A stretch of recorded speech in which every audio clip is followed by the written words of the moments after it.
This is for worksheet 22.1. We're going to solve log equations on 25 through 27. On 25 we have multiple logs on the same side of the equation. First thing we need to do is condense those two logs into one log. Since we're subtracting the logs, to condense it we need to divide the arguments.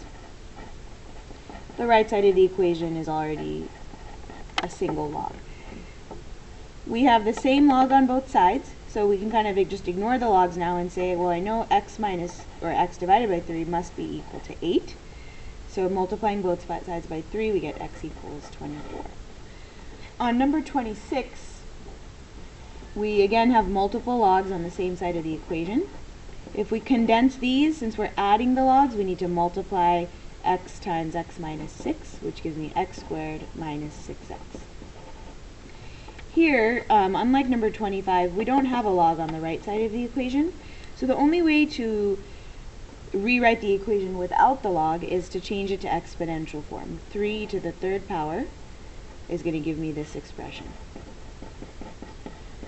Now we have a quadratic equation. If I set it equal to 0, I get x squared minus 6x minus 27, which ends up being factorable using negative 9 and 3.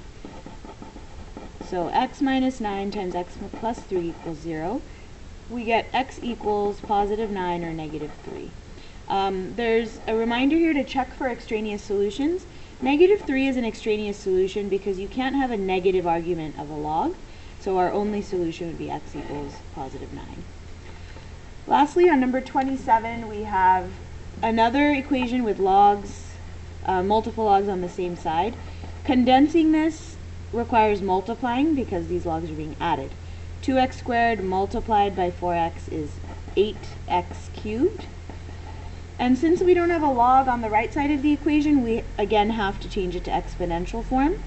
So 2 to the 6th must be equal to 8x cubed. 2 to the 6th is 64, and then if we divide by 8, we get 8 equals x cubed, so x must be equal to 2.